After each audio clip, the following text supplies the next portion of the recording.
छोटे भाई समेत प्रभु के चरण पकड़ना और कहना कि आप दीन बंधु हैं, शरणागत के दुखों को हरने वाले हैं और मैं मन, वचन और कर्म से आपके चरणों की अनुरागिणी हूँ।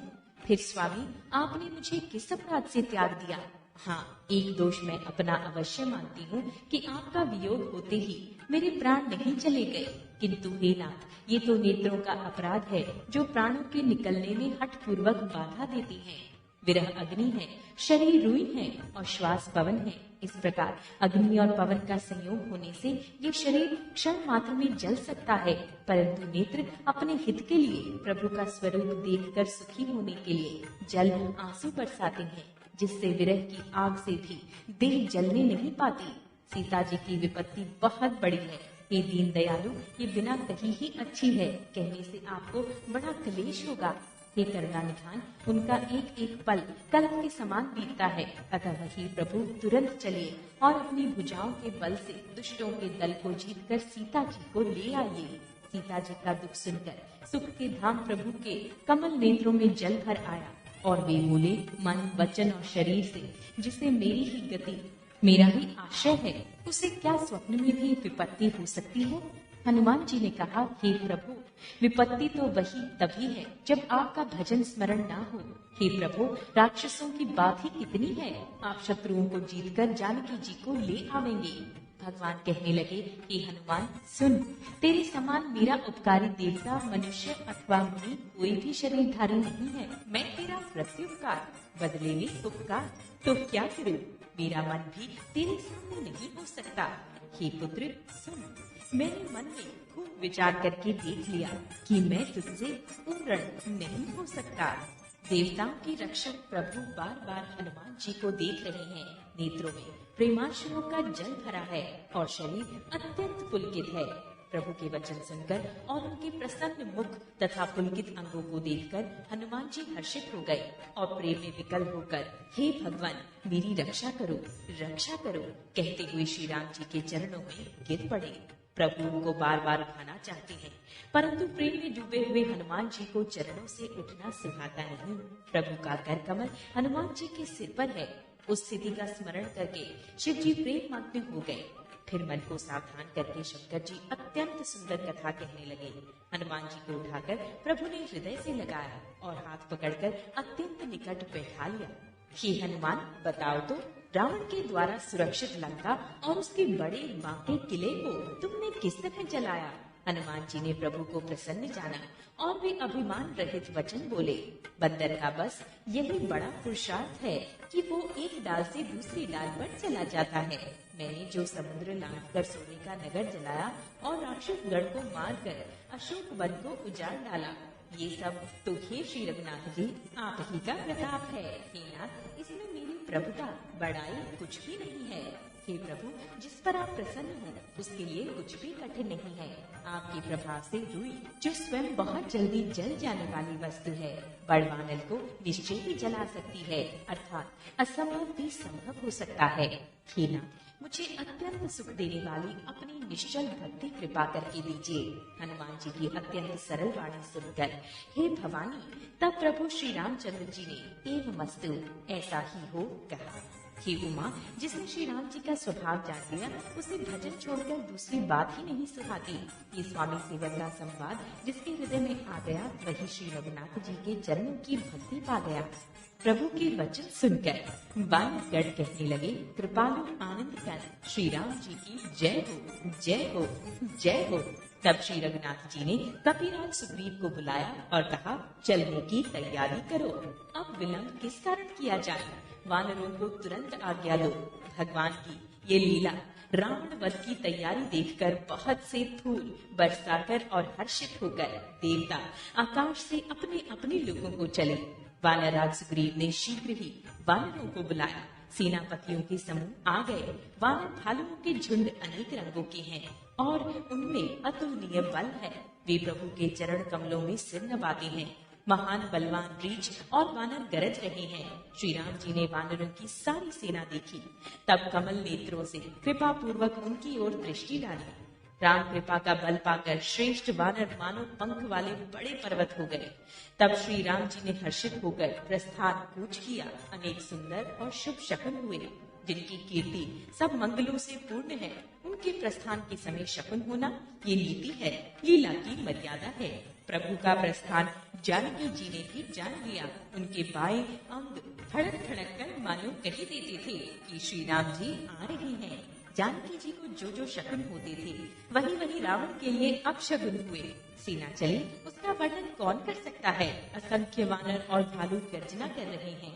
नख ही जिनके शस्त्र हैं, वे इच्छानुसार सर्वत्र बेरोक टोक चलने वाले रीछ वानर पर्वतों और वृक्षों को धारण किए कोई आकाश मार्ग से और कोई पृथ्वी पर चले जा रहे हैं। वे सिंह के समान गर्जना कर रहे हैं। उनके चलने और गर्जने से दिशाओं के हाथी विचलित होकर चिंगाड़ रहे हैं। दिशाओं के हाथी चिंगाड़ने लगे, पृथ्वी डोलने लगी, पर्वत चंचल हो गए, कांपने लगे और समुद्र खलबला उठे।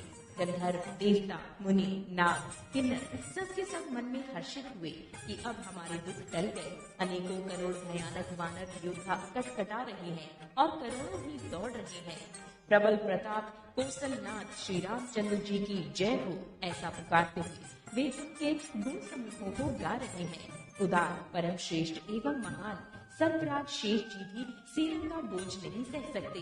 वे बार बार मोहित हो जाते, घबरा जाते हैं और पुनः पुनः कछप की कठोर पीठ को दांतों से पकड़ते हैं। ऐसा करते अर्थात बार बार दांतों को गड़ाकर कछप की पीठ पर लकड़ी से खींचते हुए वे कैसे शोभा दे रही हैं। मानो श्री रामचंद्र जी की सुंदर प्रस्थान यात्रा को परम सुहावनी जानकर उनकी अचल पवित्र कथा को सर्पराज शेष जी कछप की पीठ पर लिख रहे हो। इस प्रकार कृपा निधान श्री राम जी समुद्र तट पर जा उतरे। अनेकों रीछ वानर वीर जहाँ तहाँ फल खाने लगे।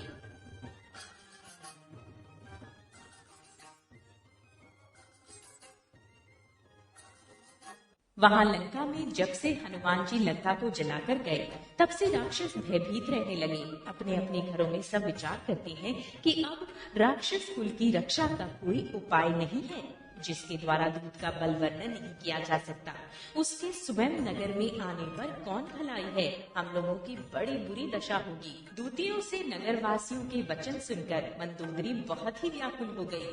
वो एकांत में हाथ जोड़कर पति रावण के चरणों लगी और नीति रस में पगी हुई वाणी बोली, हे प्रियतम, श्री हरि से विरोध छोड़ दीजिए। मेरे कहने को अत्यंत ही हितकर जानकर हृदय में धारण कीजिए। जिनके दूती की करने का विचार करते ही स्मरण आते ही राक्षसों की स्त्रियों के गर्भ गिर जाते हैं। हे प्यारे स्वामी, यदि भला चाहते हैं तो अपने मंत्री को बुलाकर उसके साथ उनकी स्त्री को भेज दीजिए।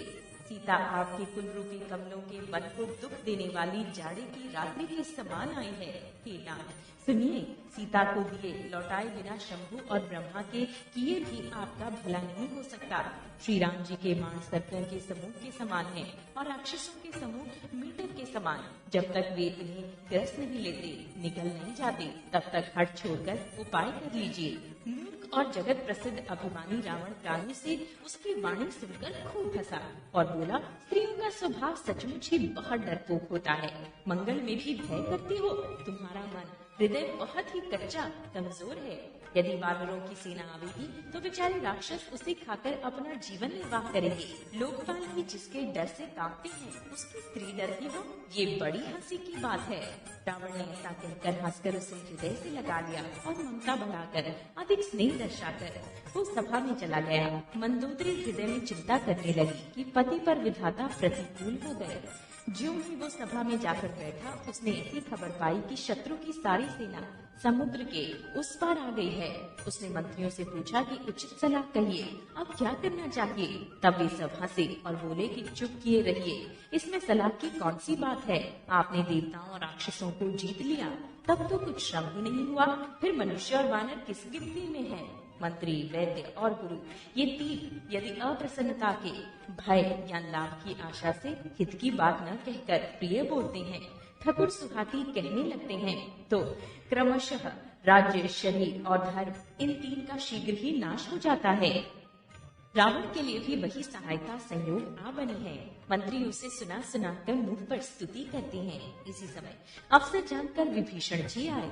उन्होंने बड़े भाई के चरणों में सिर नवाया, फिर वे सिर नवाकर अपने आसन पर बैठ गए और आज्ञा पाकर वे वचन बोले, हे कृपालु, अब आपने मुझसे बात राय पूछी ही है तो हे तात, मैं अपनी बुद्धि के अनुसार आपके हित की बात कहता हूँ।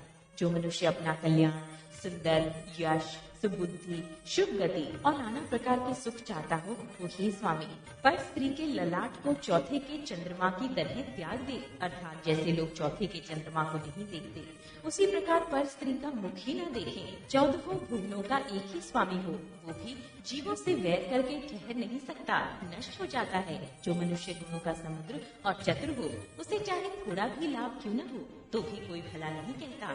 हे नाथ, काम, क्रोध, मद और लोभ ये सब नरक के रास्ते हैं। इन सब को छोड़कर श्री रामचंद्र जी को भजिए, जिन्हें संत सत्पुरुष भजते हैं। हे तात, राम मनुष्यों के ही राजा नहीं है, वे समस्त लोगों के स्वामी और काल के भी काल हैं। वे संपूर्ण ऐश्वर्य, यश, श्री, धर्म, वैराग्य एवं ज्ञान के भंडार भगवान हैं। वे विरामय, विकार रहित, अजन्मा, व्यापक, अजय, अनादि और अनंत ब्रह्म हैं। उन कृपा के समुद्र भगवान ने पृथ्वी, ब्राह्मण, गौ और देवताओं का हित करने के लिए ही मनुष्य शरीर धारण किया है। हे भाई सुनिए, वे सेवकों को आनंद देने वाले, दुष्टों के समूह का नाश करने वाले और वेद तथा धर्म की रक्षा करने वाले हैं। वैर त्याग कर उन्हें मस्तक नवाइए। वे श्री रघुनाथ जी शरणागत का दुख नाश करने वाले हैं। हे नाथ, उन प्रभु सर्वेश्वर को जानकी दे दीजिए और बिना ही कारण स्नेह करने वाले श्री राम जी को भजिए, जिसे संपूर्ण जगत से द्रोह करने का पाप लगा है। शरण जाने पर प्रभु उसका भी त्याग नहीं करते। जिनका नाम तीनों तापों का नाश करने वाला है, वे ही प्रभु भगवान मनुष्य रूप में प्रकट हुए हैं। हे रावण, हृदय में ये समझ लीजिए। हे दर्शीष, मैं बार बार आपके चरणों लगता हूँ और विनती करता हूँ कि मान, मोह और मद को त्याग कर आप कौशलपति श्री राम जी का भजन कीजिए। मुनि पुत्सल्य जी ने अपने शिष्य के हाथ ये बात कहला भेजी है।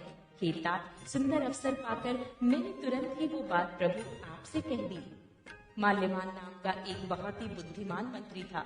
उसने उन विभीषण के वचन सुनकर बहुत सुख माना और कहा, हे तात, आपके छोटे भाई नीति विभूषण, नीति को भूषण रूप में धारण करने वाले अर्थात नीतिमान हैं। विभीषण जी जो कह रही हैं, उसे हृदय में धारण कर लीजिए। रावण ने कहा, ये दोनों मूर्ख शत्रु की महिमा बखान रहे हैं, यहाँ कोई है, इन्हें दूर करो ना।